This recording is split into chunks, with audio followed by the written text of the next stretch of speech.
gave me news, and I can care less, man. You know, it's really not. It's not my division. You know, you're crying because you're a fan and you're not getting what you want. You know, that's what this means. Boo-hoo. It's not happening. But it's happening, but it's not happening. It's happening. They just announced it, but it's happening too far out. You know what I mean? And it is weird. You know, obviously they might have fights in between. Obviously, injuries could occur, which would postpone it even further. Obviously, that far out, there's no real hard evidence of a contract, you know, so you could still be weary. You know, I always say when it comes to all those announcements, you know what I mean? I want to know, you know, do they have a set? Well, they got a set date, you know? So, do they have a set date, or do they just have like a month? It's changed. Like, they had an agreement to fight right after, and now that changed to next year, so it just kind of...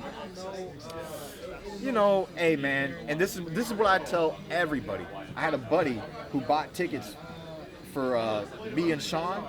He was listening to all the rumors, this, that. He bought a flight ticket to San Antonio in December, thinking that the fight was going to happen in December, okay? I said, look, man, sit back and just wait for more news. Sit back and just wait for more news. So the fight is, if that's what they're talking about, just sit back and wait for some more news. You know, don't jump to conclusions.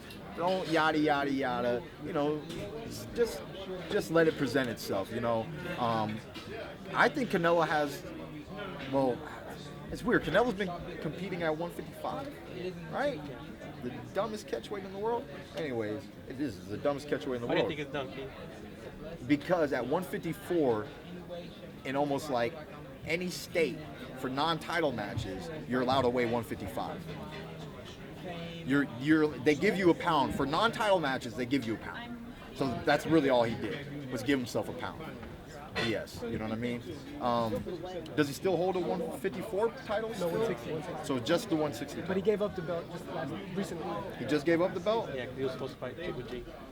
Oh, they were Yeah, issuing he said, it. I'm not gonna have. He didn't want the WBC to mandate him and force the negotiations because they had like 15 days to negotiate. Yeah, he can go and you know, he can make his money his way first, and he can still build it up. They still are. He's young enough. He can wait it out a little bit, and him and his team can sit back and create a plan and execute it the way that they want to do, instead of being rushed into something that you don't want to be rushed into. So I'm not gonna completely bash him for that. Marcos Maidana pulled himself out of a fight with me years ago, and his team set up the fight to get Adrian Broner. After that, 2 fights with Floyd, and look what he's doing. He's retired, and you know, it debatably, arguably, would have never been able to happen if they didn't pull out of the fight and reassess how to move Marcos Maidana. So, you know, I know what you fans want, but as a fighter, these are people's careers